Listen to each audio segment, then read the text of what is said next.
ആലത്തൂർ ഗ്രാമപഞ്ചായത്ത് government Ayurveda ഡിസ്പെൻസറിയും government homeo ഡിസ്പെൻസറിയും സംയുക്തമായി യോഗാ ദിനാചരണ പരിപാടി സംഘടിപ്പിച്ചു. പുതിയംഗം LLP സ്കൂളിലാണ് അന്താരാഷ്ട്ര യോഗാ ദിനത്തോടനുബന്ധിച്ച് ദിനാചരണം നടത്തിയത്. ഗ്രാമപഞ്ചായത്ത് പ്രസിഡന്റ് ഹരിത സുഭാഷ് ഉദ്ഘാടനം ചെയ്തു. വൈസ് പ്രസിഡന്റ് വിനോദ് അധ്യക്ഷനായ ചടങ്ങിൽ ഡോക്ടർ KB ഷിജിൻ വിഷയം അവതരിപ്പിച്ചു. ഡോക്ടർ B റീഷ, ഷഹന, മണികണ്ഠൻ, ലീല ശശി, ജയ വർഗീസ് എന്നിവർ പ്രസംഗിച്ചു. എന്താണ് യോഗ അല്ലേ? യോഗ കുറിച്ച് അറിയാനാണ് നിങ്ങൾ ഇന്നിവിടെ എല്ലാവരും നമ്മൾ ഒത്തുകൂടിയിരിക്കുക അല്ലേ? യോഗ എന്താണെന്ന് അറിയണം. എന്താണ് യോഗ? എന്തിനാണ് യോഗ ചെയ്യുന്നത്? ഇതാണ് നമ്മുടെ പ്രധാനപ്പെട്ട വിഷയം അല്ലേ? യോഗ എന്ന് വെച്ചാൽ ആ വാക്കിന്റെ അർത്ഥം എന്താണ്?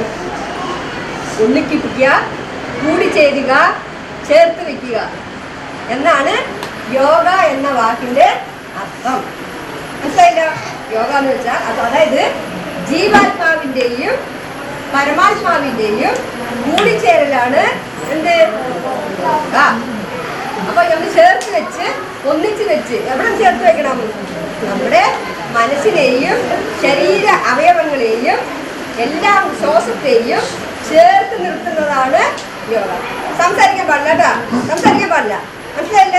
അപ്പൊ നമ്മുടെ ശരീരത്തിലെ അവയവങ്ങളെയും ശ്വാസത്തെയും നിയന്ത്രിക്കുന്നതാണ് നമ്മൾ ചെയ്യുന്ന യോഗയിലൂടെ നമുക്ക് കിട്ടുന്ന പ്രതിഫലം. യോഗ പരിശീലനവും ഉണ്ടായിരുന്നു. UTV news Palakkad.